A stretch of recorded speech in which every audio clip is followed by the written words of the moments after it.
इसमें हम देखेंगे concept of race in anthropology. Race क्या चीज होती है, एंथ्रोपोलॉजी में हम इस चीज को देखेंगे।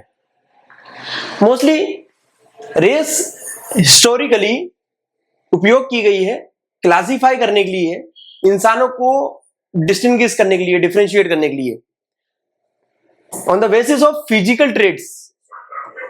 फिजिकल ट्रेट्स के बेसिस पे इंसानों को भेद करने के लिए, डिफरेंशिएट करने के लिए रेस को हिस्टोरिकली यूज किया गया है। कौन कौन से फिजिकल ट्रेट? स्किन कलर के आधार पर इंसानों को डिफरेंशिएट करने के लिए, अलग करने के लिए हेयर टेक्सचर, हेयर के टेक्सचर के बेसिस पर, फेशियल एक्सप्रेशंस, फेशियल फीचर्स जैसे कि नोज, ईयर्स, जो है क्रॉनिकल स्ट्रक्चर, इस बेसिस पे हम इंसानों को डिफरेंशिएट करने के लिए रेस यूज की गई है।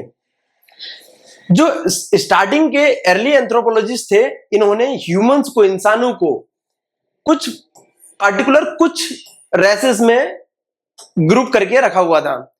कुछ 3, 4, 5 रेसेस में सारे लोगों को, पूरे वर्ल्ड वाइड लोगों को उसमें इंक्लूड करने की कोशिश की थी अर्ली एंथ्रोपोलॉजिस्ट ने। फॉर एग्जांपल कॉकासॉइड, मैंगलोइड, नीग्रोइड, ईटीसी, इन सभी रेसेस में, कुछ रेसेस में सभी लोगों को डिफरेंशिएट करने की, बांटने की कोशिश की थी अर्ली हमारे एंथ्रोपोलॉजिस्ट ने। जबकि हमारी मॉडर्न जेनेटिक्स दिखाती है कि जो ह्यूमन वेरिएशन है, ह्यूमंस के जो वेरिएशन है, ये कंटिन्यूअस है, ये सेपरेटेड डिस्टिंक्ट रेशियल ग्रुप्स में नहीं है। हम इनको डिफरेंशिएट नहीं कर सकते अलग अलग रेशियल ग्रुप्स में, कुछ रेशियल ग्रुप्स में नहीं कर सकते, ये कंटिन्यूअस वेरिएशन है।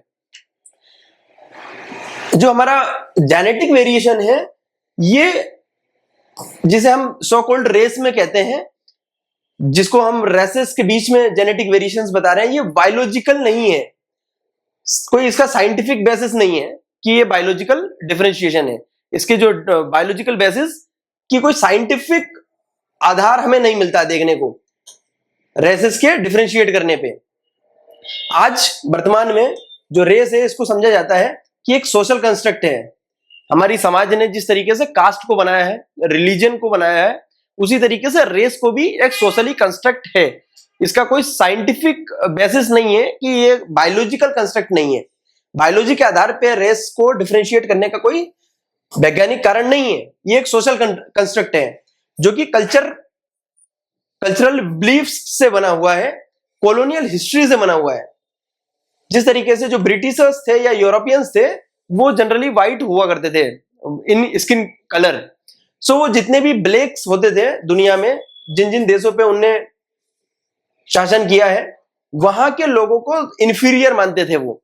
वहां कॉलोनियल हिस्ट्री ने रेस के कंसेप्ट को ज्यादा बढ़ावा दिया है। ये सोशल इनइक्वालिटी बनाता है, ये सामाजिक रूप में इनइक्वालिटी बनाता है, ये भेदभाव को जन्म देता है, भेदभाव को बढ़ाता है।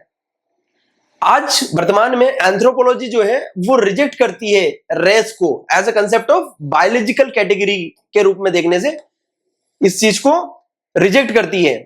जबकि इसको मानती है कि पॉपुलेशन जेनेटिक्स के भीतर ह्यूमन वेरिएशंस होते हैं और इवोल्यूशन के कारण हमें रेस के कंसेप्ट को बायोलॉजिकली नहीं देखना है। रेसिस्ट, जबकि रेसिस्ट जो लोग हैं, जो रेस के आधार पे, रेस के बेसिस पे सोशल इनइक्वालिटी फैलाते हैं, भेदभाव करते हैं, वो लोग इस चीज को इस तरीके से मानते हैं कि रेस को प्रमोट करती है, रेस डिस्क्रिमिनेशन और फॉल्स हायरार्कीज को जो है इस प्रमोट करती है रेसिज्म। जैसे कुछ रेसेस को जो है सुपीरियर माना जाएगा, कुछ को इंफीरियर माना जाएगा।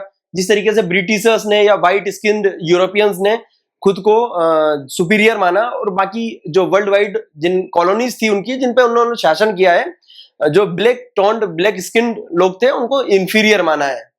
तो इससे, रेसिज्म से, जो बायोलॉजिकल बेसिस है कॉलोनियल हिस्ट्री का, इससे डिस्क्रिमिनेशन और फॉल्स हायरार्कीज क्रिएट होती है।